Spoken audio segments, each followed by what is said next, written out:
Dragonflight has been full of surprises, and one of them has been something that hints that Blizzard might be trying out a little bit of a different way of giving people gear without having to slave away in the Mythic Plus or Raid mines.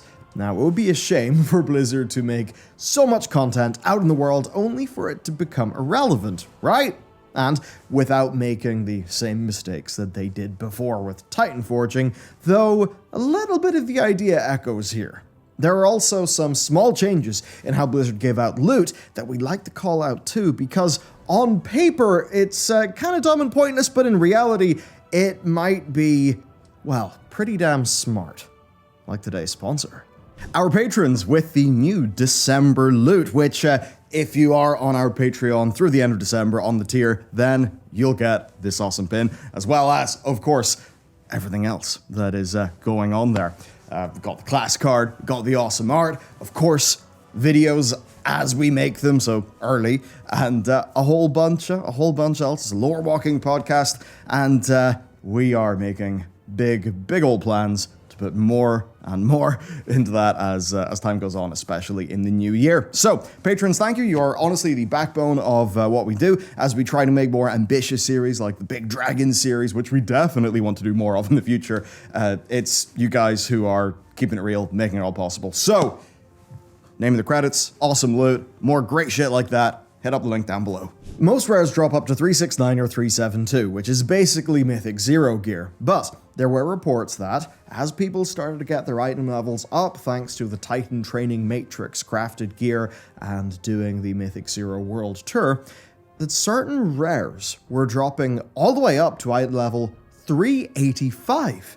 That's only 4 levels below normal raid gear, and it's actually equivalent to Mythic Plus 6, or the Mythic Plus 3 and 4 Vault rewards.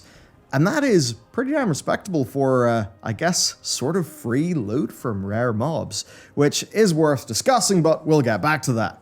We've seen reports that there's an invisible kind of upgrade going on here, where sometimes it drops at 382 and sometimes it drops at 385, even if you have the eye level for it to be 385. And I believe we're still in the process of finding out all of the super rares, since we've got to wait on daily resets and then player reports of what they find, but here's the current list and locations on screen now, thanks to what Wowhead has been able to collate. The TLDR is to kill the ones that have got some loot that you would like on the daily, and if you want some help tracking that, this handy week aura will do just that. It'll also show you what they drop, so you know which ones are worth hanging around for. Just make sure to check back regularly for updates to that week aura, because I'm sure that more of these super rares will end up appearing. And that's basically it for this new Mythic Plus-ish loot that is out in the world. Of course, on top of the existing weekly sources of loot, a few of which most players are actually unaware of. Well, there's 2, right? The Trial of the Elements, which is located in the Primalist Future at coordinates 2726, and the Trial of the Flood in the Onaran Plains at coordinates 5679. Both of these have a 1 to 2 hour respawn time, and they can drop pretty good gear, though it has actually somewhat been toned down by seemingly few item levels by Blizzard with a recent tweak, but it still is a pretty solid source of weekly gear at this stage. And then you have the rest like the Obsidian Key, the Grand Hunt, the Soup, etc.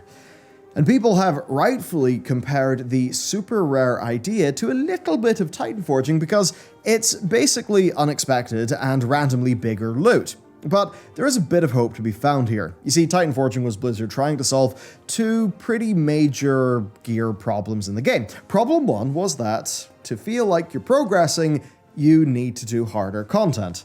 Now, that does make complete sense for a game, obviously, but there is a bit of a hard truth that people don't always want to do harder content after all. A treadmill doesn't actually get harder to walk on as you go unless you manually do that.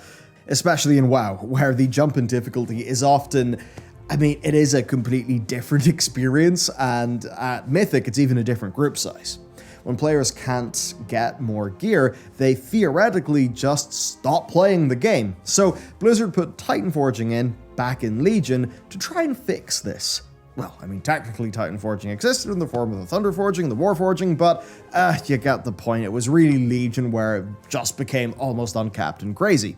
Now, obviously, in hindsight, this forced people to turbo grind every lockout, and it was just full-on casino tier gaming, especially with the Arcano Crystal in Legion. Problem 2 then was that the only way to get gear was in instances, so world quests kind of needed Titanforging to have people actually go and do them, and as Withered Jim proved, that kind of worked. But it ultimately made normal loot feel pretty damn meaningless and disappointing, even if it was exciting in the short term to get a Titanforged upgrade. It was like printing money to let everyone win the lottery. Everyone wants to win the lottery, but no one wants to pay £10 million for a loaf of bread. Blizzard just overjuiced the whole gear system. They kind of just took the print gear to make people happy approach, and it ended up backfiring for some of the game's motivation. This time, though, they're seemingly using a little bit of that principle of letting people get gear in the world to solve problem 2, and then a tiny bit of problem 1. The difference is that, while they've printed some new gear, it's only a little bit of gear, and it's only once a week for events and once a day for these rares. It shouldn't break the whole gear economy by devaluing high Mythic Plus or Raid gear, but it does add a tiny injection of gearing to help players who actually enjoy the game now before Mythic Plus opens, to do more content in the world on their mains and their alts for now, and to feel like they're constantly actually able to be rewarded without it being overwhelming. And that, in general, is what Dragonflight has actually been really damn good at so far, rewarding players for the right amount of effort across some pretty fun content. It's also them giving the broad player base just more things to do, and that's been a problem in the game for a long time. Gearing would often be, some singular grind like Benthic gear, catalogued research gear, the randomly acquired Cypher gear of Zereth Mortis, right? That was all just, here's a patch, there's a system. Here, though, we've got the main renown reputations which have gear, we've got the soup, keys, siege, trial events, cobalt assembly, rares, super rares, we'll have the world bosses once Season 1 starts, the primal storms when Season 1 starts, the bloody token world PvP gear, we've got the various forms of crafted gear. I mean, this is clearly a gearing experience for world-focused players that is supposed to be quite diverse with a few just different little activities, right? Or maybe good for those people who just want to have some good non-endgame alts.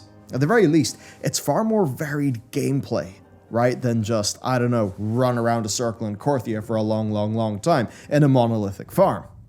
It sure does help the game, therefore, feel a bit more open and a bit more brimming with possibility.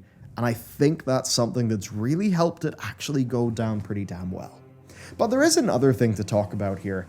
This is weird. So you might have noticed killing a rare or doing an event and getting an item that you can't use as a result, right, with these super rares.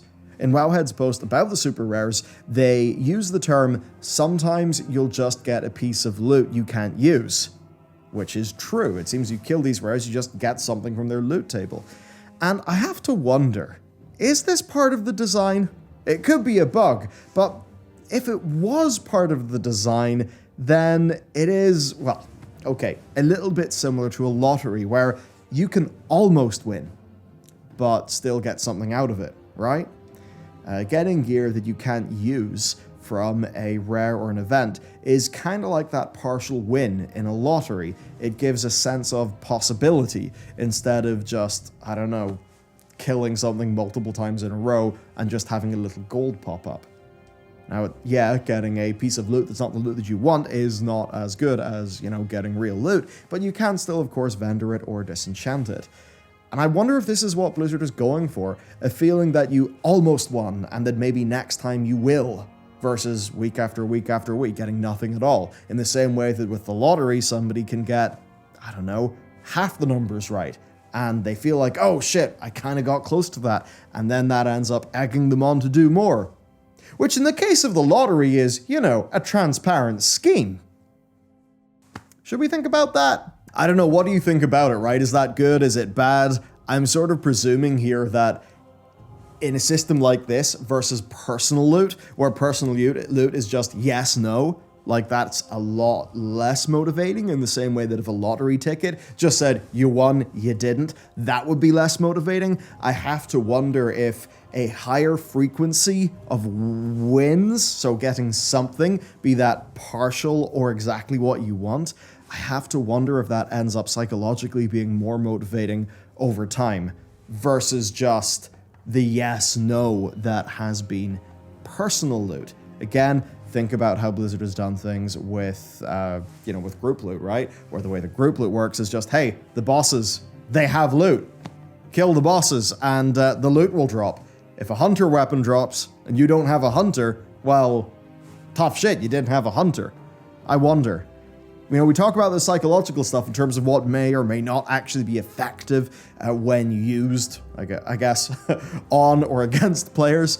But sometimes, seeing how the sausage is made isn't ideal, even if it turns out people like the taste of that sausage meat. I wonder. Overall, I'm interested in these new super rares because Blizzard are... they're finally addressing an issue that's been around since Legion's changes, right? How does it feel good to get loot, and how do we make a form of diversified gameplay to increase our characters' item levels in the open world? That was one of the big criticisms of Season 4. I think it was fair enough to have some criticisms of how that's been handled. I mean, in Korthia and Zereth Mortis and Bay Shadowlands, it does just seem like that broad, silent, I don't want to say majority, but a lot of players who just don't really do the instance content, I just have to wonder if they are going to be so much more likely to stick around now that they've got all of these different little things to do throughout the week. I do wonder. So let me know what you think, and I guess until then, let's go kill some super rares and hopefully get a pretty damn nice item level to start off the new season with. Of course, if you want to learn more about gearing, you can check out our gearing guide. There will be a new one up for when Season 1 launches as well. And if you would like some lore, check out this episode of our Dragons of Warcraft series. See you next time.